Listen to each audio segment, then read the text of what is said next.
from the studios of Postscript Media and Canary Media. I'm Shail Khan, and this is Catalyst.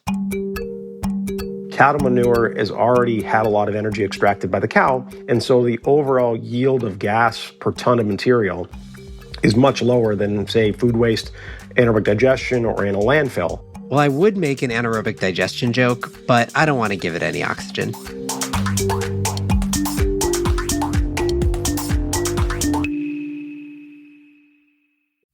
Let's face it, environmental news is often very depressing. That's why we focus on solutions on this podcast. But still, the climate crisis looms large. Rising temperatures, mounting pollution, environmental degradation, they're all warping the planet. And for a lot of species, including us, things don't always look so great. But the story doesn't end there. Every Friday, Living Planet, a show from Deutsche Welle, takes you behind the headlines to figure out what's happening and how we'll get through it. It'll also help you make better choices for a healthy planet and find space to reconnect with the beauty and wonder of the world around us. You can find Living Planet wherever you get your podcasts. I'm Shail Khan. I invest in revolutionary climate technologies at Energy Impact Partners. Welcome. So I have this Google Finance page. I think I've talked about it at some point before, which tracks all the quote-unquote climate tech SPACs, or de-SPACs rather, over the past 3 years. I check it less often than I used to, but I do once in a while. This is all the companies that I deem climate tech companies that went public through reverse mergers during the brief but white-hot SPAC craze of yesteryear. Anyway, as of today, out of the 40 companies that I track, only one is trading above its merger price, which is notable in and of itself. That one happens to be MP Materials, which is a rare earth mining company. That's actually a topic for another day. But the point is, very, very few have continued to trade up.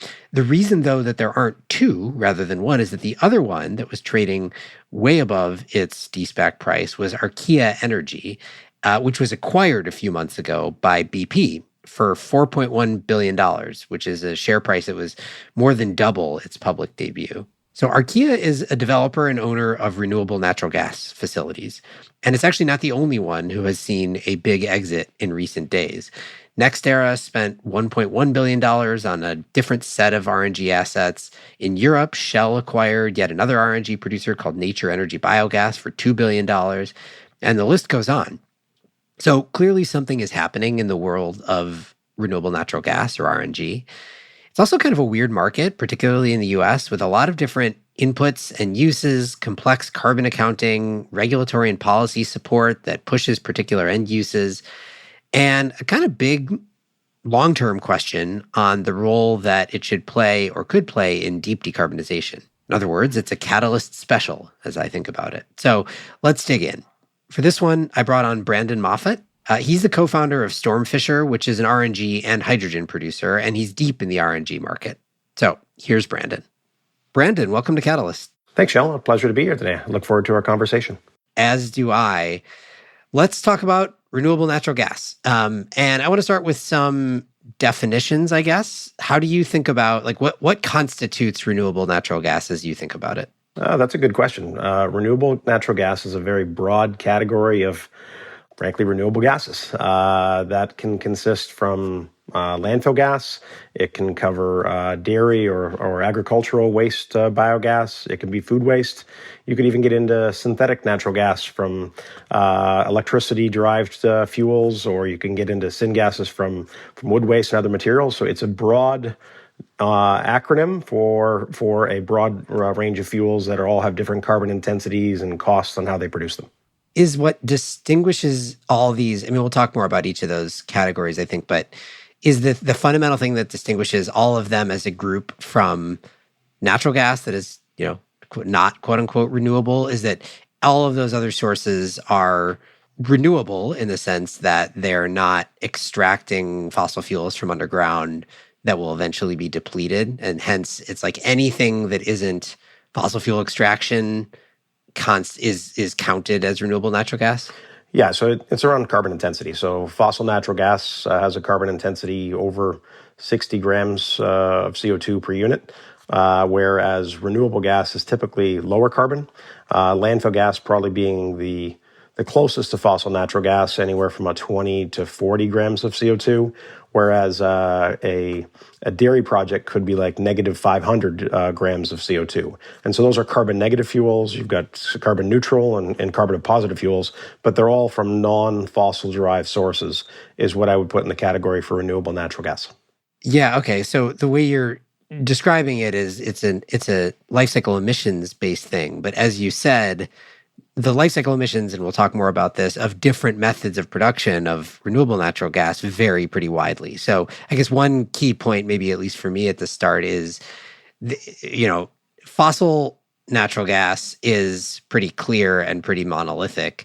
Renewable natural gas is multifaceted, multiple production pathways. They have very different life cycle emissions, probably different cost structures, I assume, which we'll talk about as well. So it's really a blanket term for it's an umbrella term for a whole bunch of categories of ways to produce CH4, which is natural gas, without, drilling for fossil fuels.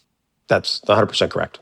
Okay, so let's talk about those different production pathways then and sort of break down and categorize the market. You've already described a few of them, but maybe we can go into a bit more detail, starting with just how do you turn each of these things into natural gas that can be used in a pipeline, or natural gas that can be used to generate electricity or whatever. So, pick which category you want to start with, and then just kind of walk us through what it takes to turn it into RNG. Sure. So I'll focus right now, at least, on food waste, which is the area that I spend most of my time in. And then I'll also talk about hydrogen and how that can play a role in this as well. And then I'll try to tie it together. Food waste, where we spend a considerable amount of our career. We take food waste from restaurants, grocery stores, food processors, also from single home residential. We usually get that through communities. We collect those materials and we bring them to a centralized facility where we can anaerobically digest those materials to be able to produce biogas. That biogas will be around 60-ish% methane. The majority of it will be CO2, and then you'll have some other minor constituents of hydrogen sulfide and volatile organic compounds and so on. When we then clean that biogas up and refine it to be able to make renewable natural gas. Okay, so that's food waste. As it stands today, like what portion of the RNG we produce comes from food waste? So I'll answer that two ways. Very little comes from the anaerobic digestion of food waste because that infrastructure is a higher cost structure than sticking the organics in the landfill typically. However, as you count for carbon intensity, then that fuel is worth more if you're able to anaerobically digest it. Where a majority of the RNG comes from today is from landfill gas. This is where our waste is collected at our homes and our businesses and is aggregated and sent to the landfill, where they will, in a linear model, be able to dispose of that. They will cap that landfill, and they are collecting the gas off that landfill. The gas they collect is from the organic waste that was put in the landfill, and so that is how that gas is then collected and refined to make renewable natural gas. The problem is landfills aren't the most effective from an emissions perspective, and so you still have a significant methane release coming off the caps of those landfills, and that's why it's a lower cost structure and been the dominant source of RNG today. But as people start to account for the carbon, then you're going to see more diversion policies to get the materials out of the landfills, because those landfills are such an emitter of methane, regardless of whether they have landfill gas capture or not. Can we just double click on that for a moment? Okay, so landfill gas is currently the dominant source of RNG production. You're saying it's higher life cycle emissions because no matter whether you are capturing that landfill gas to produce RNG or not, there will still be other methane emitted from the landfill. And so when you incorporate that into the life cycle emissions calculation of the RNG, you end up with a higher number. Am I understanding that right? That's correct. And that's just not sort of how we feel about it. This has been validated by various academics as well as NASA. The Jet Propulsion Lab flew the landfills in California as an example. And even though they had landfill gas capture, they still were a major emitter of methane. And so that's something that we're like, all right, we need to do more about. And that's why you see policies like California has to divert the organics from the landfill to mitigate all the methane emissions. Because from from a global warming potential, methane is terrible on a 20-year time scale compared to CO2. And so we really need to get these organics out of landfills to allow us to create RNG in a more sustainable way. Before we move on from the landfill side, because again, landfills are currently the largest source of production, you just talk about the cost side. I mean, we should compare costs as well. What does it cost to produce RNG out of a landfill? So that's not an area I spend a lot of time in, but what I can tell you is what we've seen from the revenue side or what that gas sells for.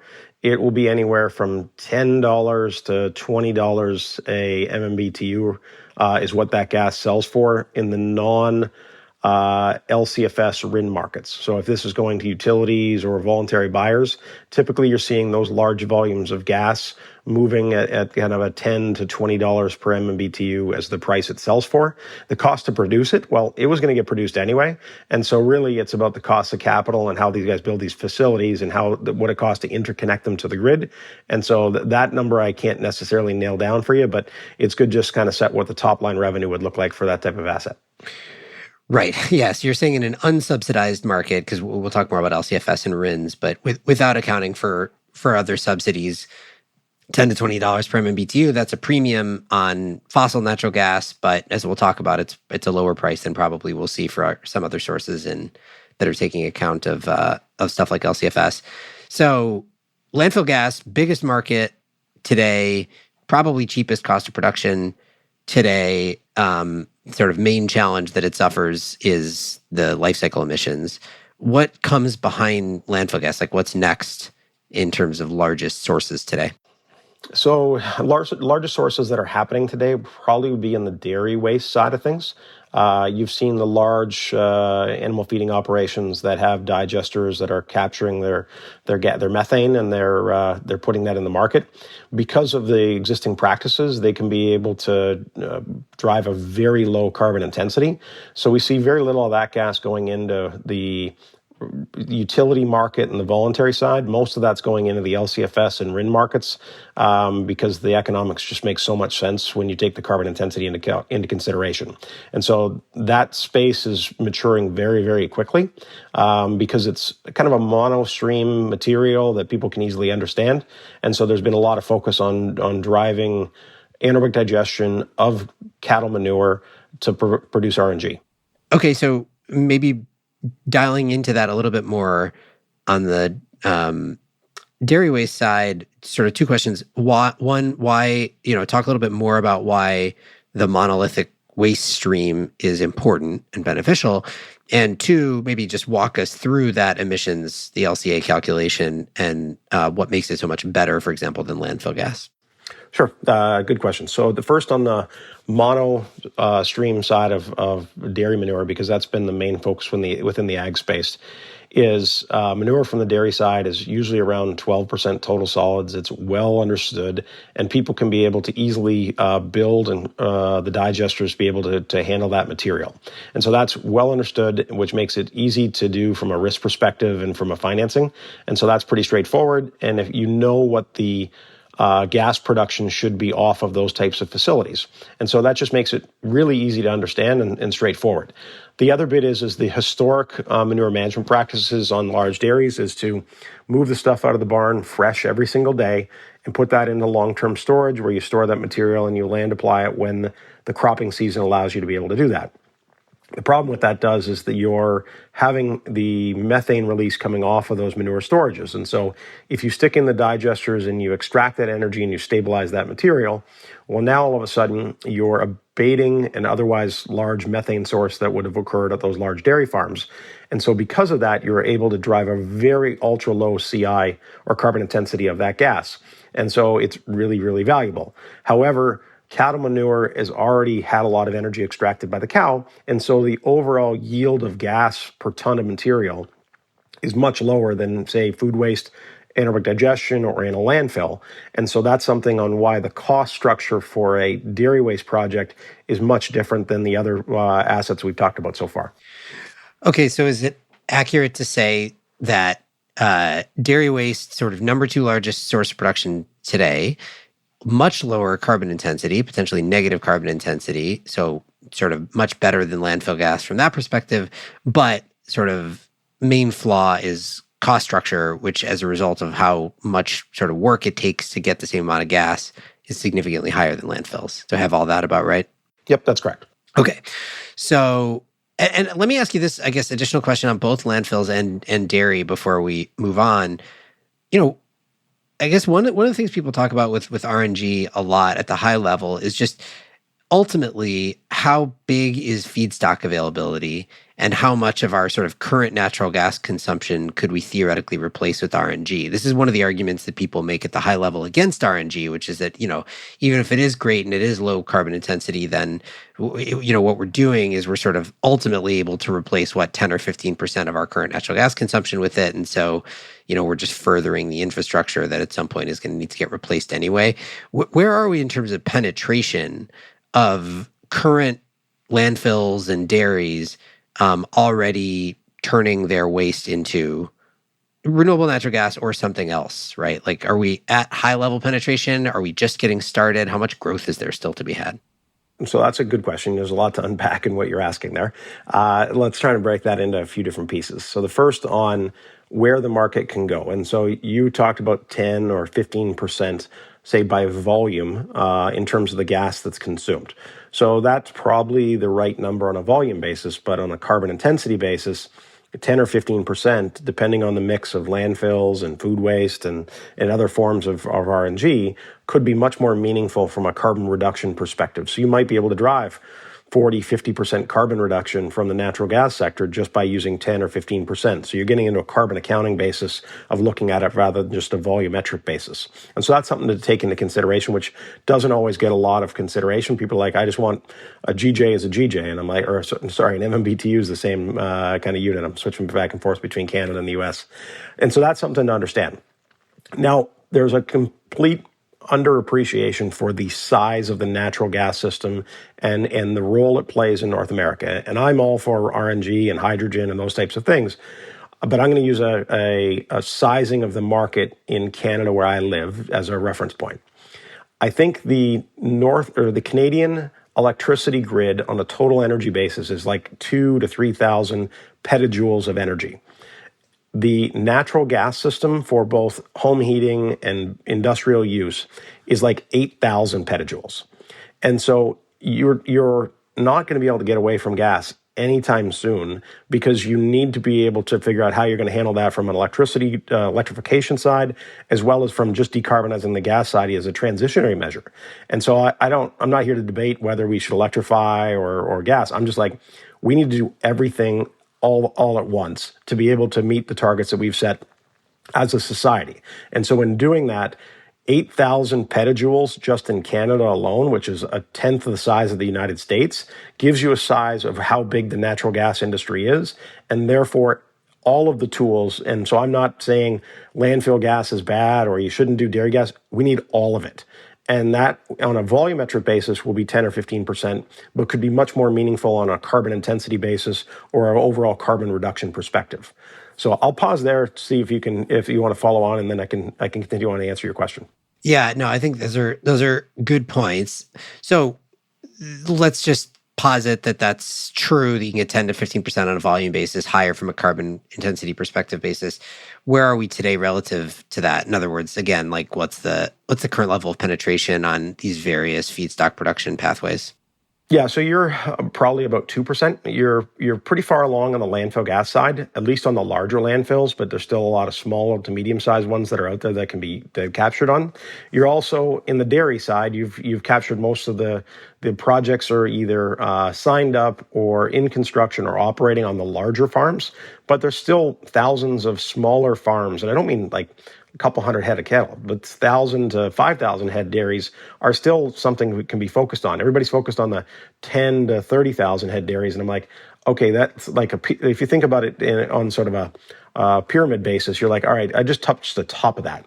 And so I think you're probably 2-ish% penetration of the 10 to 15 we talked about. And really the wastewater treatment side and the food waste side is largely untapped right now. And we just need more consistent supply to meet the market from all of these sources to be able to support everybody in the decarbonization. Okay, so that's a good segue into finishing our list of feedstocks. So we've talked about landfill gas, we've talked about dairy waste. You talked a little bit about food waste at the beginning. I guess we can maybe dive into that again for another moment. So sort of what you said, consistent availability. One of the things I think about with pure food waste is, where do you get it at scale? How do you think about that? Yeah, so at scale, so the first bit is understanding the market and the waste shed that's there. And so the Northeast, up here in Canada, California, you have where the population is where the food waste is going to be generated, both from the homes as well as from the industry, because the industry that makes the food that goes to market, in most cases, is near the population. And so it's understanding how to bring those materials together and de-link the processing costs for those materials from the landfill. And so like the SB 1383 along California says you can no longer send organics to the landfill by, say, 2025, which is incredibly aggressive. But what you're doing is you're saying you can't send it to that spot anymore. That home is not available to you. And it course corrects the market to be able to redirect that material to anaerobic digestion facilities, things that I've done in the past on that side of it. And so that's how we unlock the feedstocks to be able to drive this. But where you don't have population, so I'm just going to pick middle of Kansas somewhere, it doesn't make sense for us to be doing food waste digestion in the middle of Kansas. But in the Northeast, California, Chicago, population centers is where that makes sense for us to be able to do that. Now, we've not talked about hydrogen and power to X, and that's sort of another whole kettle of fish we can be able to dive into. But on the food waste side, it's in and around the population centers is where you need to be able to do this. But you need the diversion policies to be able to de-link it from the landfill. Otherwise, the status quo will prevail.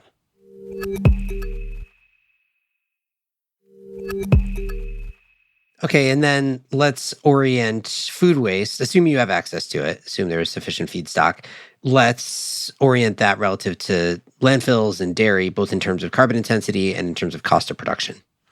So cost of production, I would say the market on that is ranging from anywhere from low teens to low 30s in terms of price per MMBTU.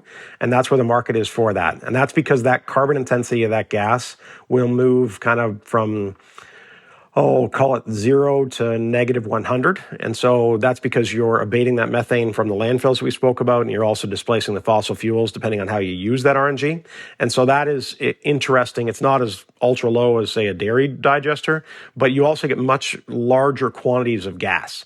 Because you're using materials that haven't been consumed by a human or an animal, there's more energy per ton in those materials. And so you can yield greater gas volumes than you otherwise could at a farm. And you're probably in the range of what you could do on a landfill on a per ton basis.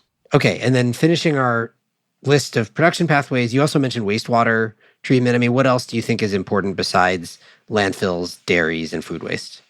Yeah, so then you get into wastewater. These are the existing wastewater treatment plants that are in the communities handling biosolids and other materials. And most of them have digesters, so they can producing biogas, but it's frankly underutilized. There's many wastewater treatment plants in the United States that just flare that gas. And you're like, what are you doing? Like, let's look to see what we can do to be able to refine that and utilize that, whether it's in truck fleets or just injecting it into the grid.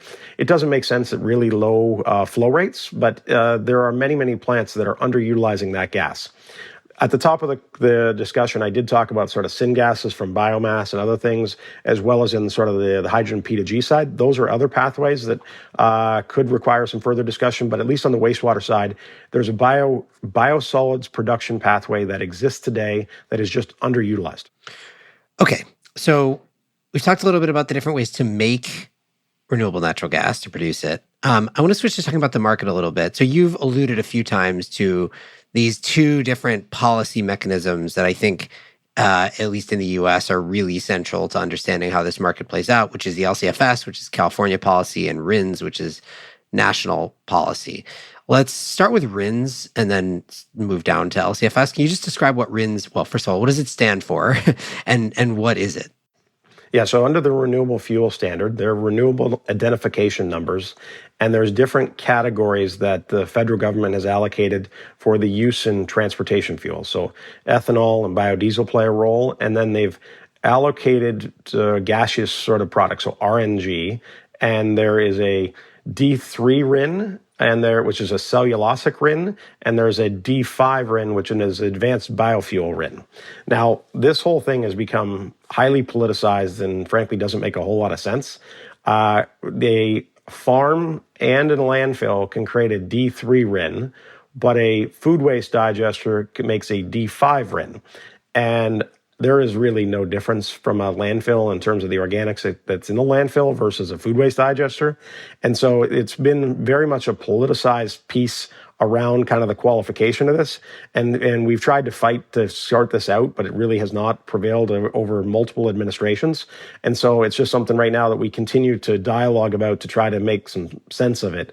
But the D5 and the D3 RIN have different price points and volume allocations and other things that will wildly swing what those RINs are worth. Yeah, can you just give us throw some numbers out? Like what's the economic impact of RIN qualification if you're producing RNG? One, and two, I mean, we should be clear on this because this applies both to RINs and to LCFS. This is specifically for transportation fuels, right? Which is one of the things that's weird about our RNG policy landscape here is that natural gas, generally, not primarily used as a transportation fuel, right? Primarily used for heating and industrial purposes and so on. But our policy landscape has these two big support mechanisms, one RINs, one LCFS, which we'll talk about in just a minute, both of which were built for transportation fuels and happen to allow RNG to qualify.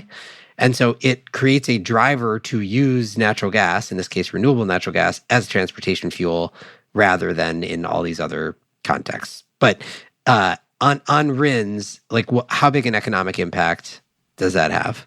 It's enormous. So where I talked to you earlier, where landfill RNG to the utility market may move for $10 to $20 an MMBTU, they can be north of $50 an MMBTU by the time they take the RIN and the LCFS credit into consideration. So they get into a transportation setting, and so. The same for dairy. Like dairy, you can move that gas for $70 to $90 an MMBTU, which is frankly a really high price. And so that's something that we're like, all right, let's try and understand the price points. The D3 or D5s really have nothing to do with carbon intensity, which is probably where they should, but there's no way that's going to get sorted out anytime soon. And so, but the stacking of the LCFS and RINs puts them in those kind of price points of kind of 50 to 90 bucks, depending on how you stack and carbon intensity for the dairy and the landfill gas. Can you separate that out? Like how much is RINs, how much is LCFS? And we haven't talked about LCFS yet, so I want to spend another minute on that. But yeah, I don't have a good sense on the exact numbers. I'd probably say it flip-flops. So where we've seen a depression on the LCFS in the past year or two, well, the RIN market's picked up. And so what I'd tell you today probably would be sort of 70% RIN, 30% LCFS. Well, depending on which source of gas and where the market goes, all of a sudden that seems to swing back around. So they seem to stabilize each other. So the average range of 50 to 90, depending on which gas we're talking about, is pretty consistent. But 3 years ago, where most of your money would have come from your LCFS and less from your RINs, is now flipped. Okay, and so I guess then we should explain what LCFS is, since we've explained what RIN is, and then we could just stack them together and talk about the economics. So what is LCFS? So LCFS, at least in California, is a tool to be able to decrease the emissions from the transportation sector. So whether it be heavy duty vehicles and other things like that, it's looking to change or bend the curve on the emissions in that space. And so different fuels can go into different vehicles. And so a CNG truck, which is what you mentioned earlier, there might be buses or other things that are in California that you can be able to generate an LCFS credit if you can show you can get it into that vehicle. That allows the obligated parties, the refiners and other groups like that in California, to be able to buy an LCFS credit to comply. And so you can be able to stack a RIN and an LCFS credit because you're getting it into a vehicle, but it's got to be in California. And so that's where you've seen over time where landfill gas used to play a very prominent role in California because of the carbon intensity of dairy gas, and because they're trying to bend the curve on those carbon emissions, you're seeing dairy gas displace landfill gas, at least in California. Now, I talked specifically about California. There are other LCFS programs that are continuing to be developed. Canada has the clean fuel regulation. Oregon's been active, Washington State's been active, New York's working on it.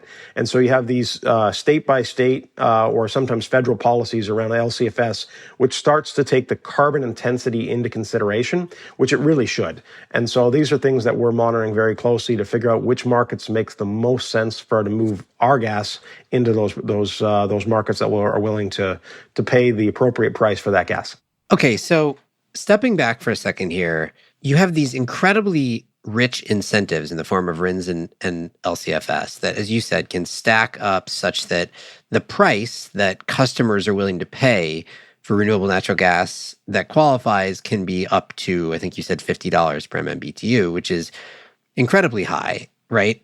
And much higher than landfill gas is going for, not to mention much, close to an order of magnitude higher than what traditional fossil gas sells for.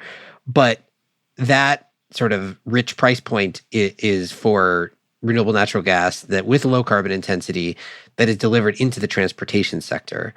So what has that done to the market? Like is the vast majority of non-landfill renewable natural gas now being used in transportation? Is it creating a disincentive to use RNG in other sectors? Is that a bottleneck on the market's growth at all, or is it just an aside? So it's been where the market has been in the past, but you've seen a movement now by the natural gas utilities that are looking to decarbonize because you're seeing cities or states look to electrify. And when they do that, they are the natural gas utilities have to respond because they've got billions, if not trillions of dollars of infrastructure in the ground to be able to move natural gas, which is a useful fuel for heating and a variety of other things. And they have to respond and they need to decarbonize. And so they can either do conservation or they can buy RNG.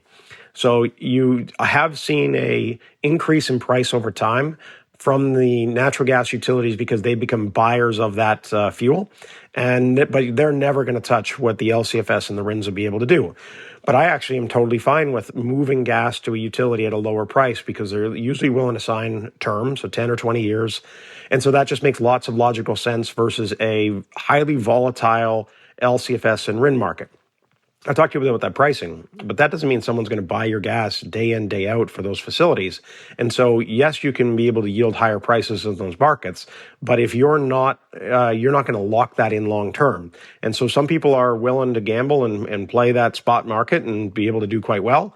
And other people are a little more cautious or conservative, and they will sell to the natural gas utilities as one customer or large multinationals that are trying to decarbonize. And those are good customers as well. Okay, so I guess my other question high level on the market is it feels like from the outside that something has turned and made the market more bullish on RNG over the past, year or so than it had been historically. And just evidenced by the M&A that we've seen, where a bunch of really big players ranging from NextEra to BP to others have made big acquisitions of either RNG developers or portfolios of RNG assets or something like that at what feel like pretty lucrative prices for the sellers. Is it true, do you think, that something has been changing in that market? What is driving all of this M&A activity?